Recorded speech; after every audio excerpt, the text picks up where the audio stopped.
사저정치 논란을 빚고 있는 박근혜 전 대통령이 다음 주 화요일 오전에 검찰에 출석해서 조사를 받습니다. 문재인 전 민주당 대표는 이딴 설화 속에서도 인물영입에 박차를 가하며 대선 행보를 가속화하고 있는데요.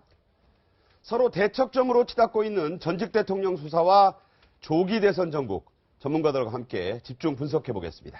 황태순 시사평론가, 최진영 변호사, 서양호 두문정치전략연구소장 나오셨습니다. 어서 오세요. 네, 안녕하세요. 어서 오십시오. 네, 이르면 이번 주 아니 될 것이다. 설왕설래가 있었지만 결국 다음 주 화요일, 그것도 오전 9시 반에 좀 나와달라. 이렇게 통보가 됐고 박 전 대통령 측에서도 이를 받아들인 것으로 그렇게 알려지고 있는데, 전직 대통령들이 검찰의 소환 통보를 받을 때 어떻게 대응했었는지 노무현 전 대통령, 전두환 전 대통령의 케이스로 한번 돌아가 보겠습니다. 검찰의 태도는 더 이상의 진상규명을 위한 것이라기보다는 다분히 현 정국의 정치적 필요에 따른 것이라고 보아 저는 검찰의 소환 요구 및 여타의 어떠한 조치에도 협조하지 않을 생각입니다. 네, 지금 보신 것처럼 이 두 대통령의 대응은 엇갈렸습니다. 노무현 전 대통령은 응했고요. 전두환 전 대통령은 이 소환에 응하지 않았습니다. 골목 설명으로 이제 이른바 반박을 했죠. 네, 박근혜 전 대통령 측은 어쨌든 검찰 수사에 적극 협조하겠다 이런 입장을 밝히지 않았습니까? 그렇습니다. 이 협조하겠다는 게 이 소환에도 응하겠다 이런 뜻으로 볼 수 있을까요? 소환에 응하지 않는 것 이외에 달리 방법이 있겠습니까? 네. 이번에 지금 검찰 같은 경우에는 협의를 구하는 것이 아니고 통보를 하는 것이다. 이렇게 밝혀서 수사의 의지를 밝히는 것 같은데요. 그거에 대한 박근혜 대통령도 굉장히 지금 빠르게 그 변호인단을 꾸렸고, 변호인단의 대리인격인 손봉규 변호사님이 언론과의 인터뷰에서 말씀을 하셨듯이 적극 응하겠다. 적극 응하겠다는 것은 결국은 소환 통보에 대해서도 출석해서 나가는 것에 대해서도 긍정적이다, 이런 메시지를 던진 것 같은데요. 생각보다 빨라진 어떤 그 수사 시계 속에서 박근혜 대통령의 어떤 그런 내부적인 대응도 지금 상당히 긴박하게 돌아가는 것이 아닌가 싶습니다. 네. 전직 대통령들이 검찰에 소환될 때 검찰이 통보한 날짜들이 좀 있어요. 노무현 전 대통령은 출석 나흘 전에 통보를 했었고, 그리고 노태우 전 대통령은 이틀 전, 전두환 전 대통령은 같은 경우 하루 전에 통보를 받았는데 못 가겠다. 그리고 합천으로 내려간 거 아닙니까? 합천으로 내려갔다가 거기서 보면 이제 고향 사람들하고 이제 새벽까지 약주를 드셨는데, 먼저 이제 성묘하고, 그렇죠. 통음했는데, 네. 그 소식을 들었는 김영삼 당시 대통령께서 직접 검찰에다 불호령을 내렸어요. 네. 법을 그렇게 집행하는 법이 어디냐. 그래서 검찰 수사관들이 합천에 내려가서 전두환 전 대통령을 갖다가 이제 체포해서 다시 보면은 서울로 올라오는데, 그것을 제가 기억이 생생합니다. 그때 저 광경을 사실은 이 합천에서 올라오는 그 전 과정을 갖다가 생중계 방송을 했어요. 그때 저도 중계 방송을 할 때 전 전 대통령이 차 타고 뒤에서 이렇게 편안하게 수사관들 사이에서 누워 있었는데 유난히 양쪽에 껴 있었죠. 예. 근데 네. 그 유명한 에피소드가 하나 있습니다. 그 중간에 네. 아무리 그 전직 대통령이니까 중간에 용변도 보고 해야 되는데 그런 것이 안 됐기 때문에 논스톱으로 와버렸어요. 그렇죠. 예. 검찰청사까지 그냥 왔죠. 논스톱으로 합천에서 검찰청사까지 논스톱으로 왔기 때문에. 5시간 넘게 걸리죠? 아니, 밤 새벽에 왔기 때문에 새벽에 왔기 한 때문에. 4시간 정도 걸렸던 것 같습니다. 네, 지금 보신 것처럼 이 노무현 전 대통령 같은 경우에는 이 검찰에 출석을 할 때 포토라인에 섰습니다. 하지만 전두환 전 대통령은 포토라인에 서지 않았거든요. 그럼 박근혜 전 대통령은 어떻게 해야 될 것 같으세요?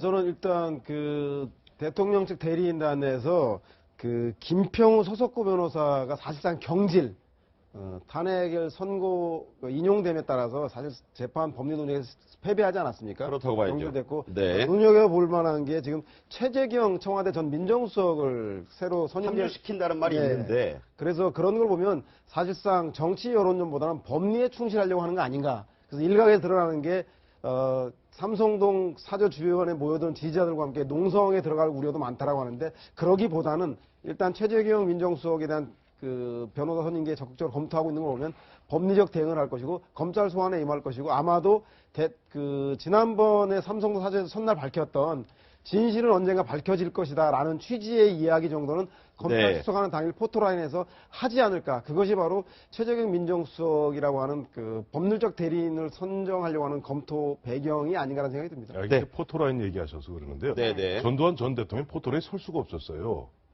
왜 그런가요? 아니 바로 영등포 교도소에 수감해 버렸는데 아, 네. 본인이 안 나오겠다 그러니까 네. 검찰에서 출장을 가서 교도소 안에서 일단 취조를 하기 시작합니다. 네. 아, 네.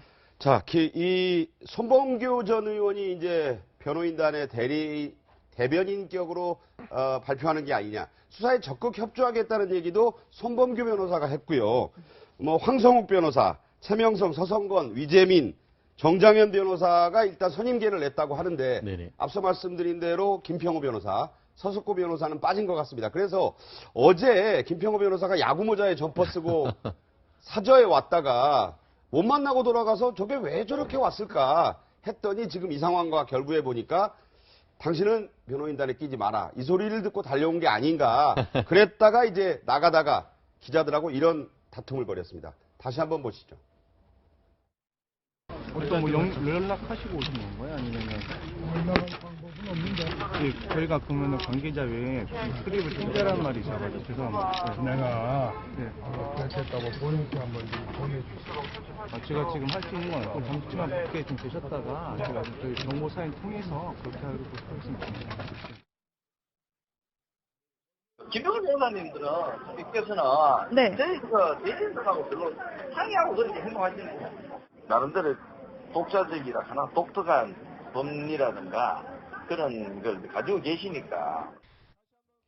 네. 네, 지금 얘기를 들어보면 김평호 변호사님을 상의하고 행동하는 분이 아니다 이렇게 얘기를 했는데 이 최종 변론 때 탄핵 심판 최종 변론 때 이런 얘기도 있었어요. 박근혜 대통령이 김평호 변호사가 읽기를 원한다 이런 얘기까지 있었거든요. 그렇습니다. 그 이유로 해서 그 다른 변호사님 같은 경우에는 그게 재심 사유 아니야 이런 네. 얘기를 참 많은 분들이 좀 어떻게 저렇게 말씀을 할 수 있냐, 어떻게 서로 이렇게 엇박자를 내느냐 그런 얘기를 했을 만큼 서로 그 독특한 개성, 좋게 말하면 독특한 개성, 나쁘게 말하면 서로 대응을 못했다는 점이 있는데 실제로 이번에 봤을 때는 뭐 아까는 두 분 서석구 변호사님 그리고 또 이 김 변호사님을 경질했다고 하는데 그런 건 아니고요. 잘 보면은 그 가장 핵심이었던 그 이중환 변호사님, 이동욱 변호사님도 여기에 네네. 들어있지는 않습니다. 그렇네요. 그렇죠. 그렇기 때문에 이와 같은 것은 뭐냐면은 그건 헌법재판이었기 때문에 헌법재판에 전문가를 했고 지금 이제 네. 형사 절차이기 때문에 형사 절차의 전문가들 플러스 알파하고 그리고 지금 있는 그 최명성 변호사, 서성건 변호사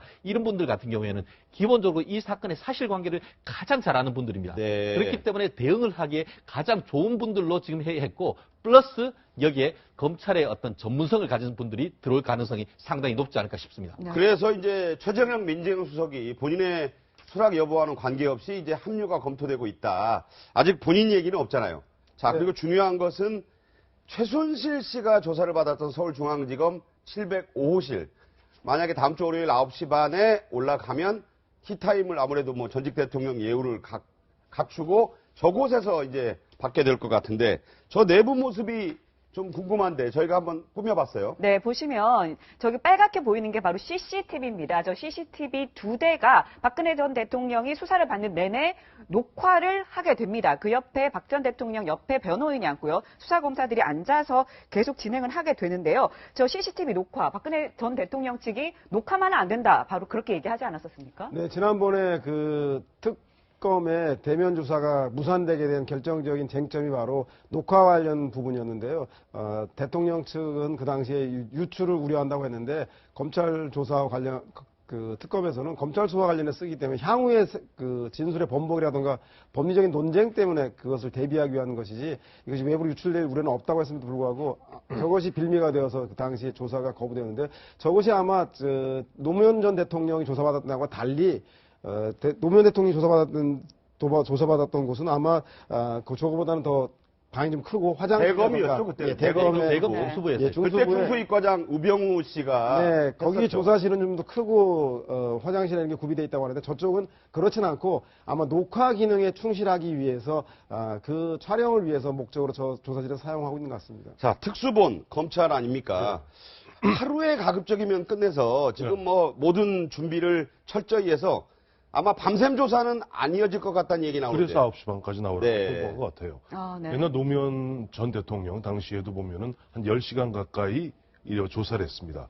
물론 그 전에 노태우 전 대통령 같은 경우는 두 번에 걸쳐서 도망 27시간이가 아마 조사를 받았을 그렇지. 거예요. 그때 이제 돌려보내고 또 부르고. 다시 부르고 두 번째 불러서 그다음에 이제 구속영장을 쳤는데요. 네. 아마 검찰 입장에서도 보면 전직 대통령이 돼서 물론 그 당시 노무현 대통령 때와 달리 박근혜 전 대통령 같은 경우는 13가지 혐의를 받고 있지 않습니까? 그렇죠. 그러다 보니까 굉장히 방대한 내용입니다. 방대한 내용이라 할지라도 가급적 밤샘 조사를 하기에는 좀 부담스러운 측면이 있을 거예요. 그러니까 검찰에서 9시 반까지 나오시라. 그래서 한 30분 정도 티타임 하면서 어떤 뭐 계략적인, 대부분 그런 경우는 그 총괄하는 분이 이제 계략적인 설명을 해줍니다. 네. 어떻게 진행된다. 그럼 10시부터 하게 되면은 대략 한 10시간 내지 12시간 정도, 밤까지, 그러니까 밤샘은 가급적 안 하려고 네. 한 번에 끝내려고 아마 그동안 그 조사 내용들, 그때 준비해놨던 것도 지난번 특검에서 준비해놨던 것도 있지 뭐 않습니까? 검찰 특수본 특검 거치면서 네. 정리는 됐겠죠. 정리되는데 그걸 다 압축해서 그야말로 어떻게 보면 박근혜 전 대통령의 어떤 혐의를 갖다 입증할 수 있는 그런 부분을 압축하는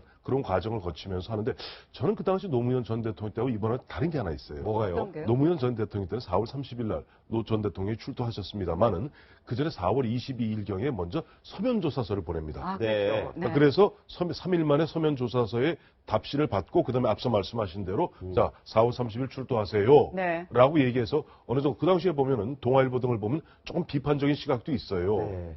자, 잠깐 저 사저합 상황. 이제 라이브입니까? 저분이 생중계 상황입니다. 예, 예. 네. 휘발유통 시위를 하시려다가 지금 경찰이 이렇게 아직 불붙이기 전인가 봐요. 아이고. 아주 위험한 상황이 이어지고 있습니다. 그러다 예. 보니까 지금 저 삼릉초등학교죠. 삼릉초등학교에 있는 그 학부모들이 굉장히 불안해 한다고 그래요. 그러니까 저기 이제 나와서 시위하시고 집회하는 분들이 이른바 강성 친박 아닙니까? 그렇죠. 그러다 보니까 좀 격한 행동, 또 격한 뭐 때로는 좀 거친 고성도 나오고 하다 보니까 굉장히 아마 학부모들이 꽤 불안하게 생각한다는데 문제는 저런 뭐 휘발유통, 뭐 신나통 이런 거는 이건 아니죠. 네. 그건 반드시 경찰 입장에서 차단하고 만약에 그런 것이 뭐가 있다면 처벌해야 되겠죠. 네. 네, 지금 자세한 소식은 저희가 좀 더 취재를 해서 어떤 것 때문에 저렇게 됐는지 좀 설명을 드리도록 하겠고요.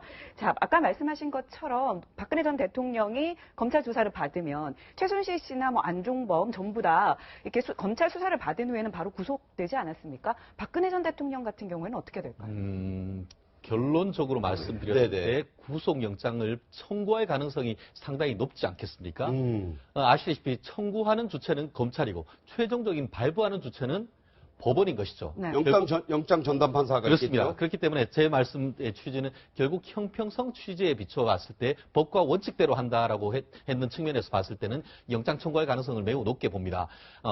그 이유가 아시다시피 이미 뇌물죄와 관련해서 가장 큰 핵심의 어떤 조사가 되는데 뇌물을 줬다고 하는 지금 이재용 그 삼성전자 부회장이 영장이 발부가 됐습니다. 네, 그렇다고 네. 한다고 하면은 일반적으로 뇌물죄에 있어서는 준 사람보다 받은 사람의 형을 훨씬 높도록 돼 있습니다. 아, 그런가요? 그렇습니다. 아, 그렇기 네. 때문에 이 사안 같은 경우에는 원칙대로 한다라고 한다고 하면은 박근혜 대통령에 대한 영장을 칠 가능성이 매우 높죠. 네. 다만 법원이 영장을 발부할지에 대해서는 상당히 고민을 할 것입니다. 아, 왜 한마디로 네. 죄가 중하고 어떤 죄를 부인하고 있기 때문에 이른바 증거인멸 우려, 도피 우려가 있다라고 판단할 여지는 있습니다. 하지만 네네. 대통령이란 점에서 전직 대통령. 전직 대통령이란 점에서 과연 구속할 필요성까지 있느냐 네. 이 부분에 대해서 매우 고민할 것이고 그 부분이 어떤 박근혜 대통령이 영장 청구했을 때 구속 여부를 가릴 핵심적인 판단 사안이 되지 않을까 싶습니다. 네. 다음 주 화요일 정말로 또 한 번의 운명의 날이 다가오고 있습니다.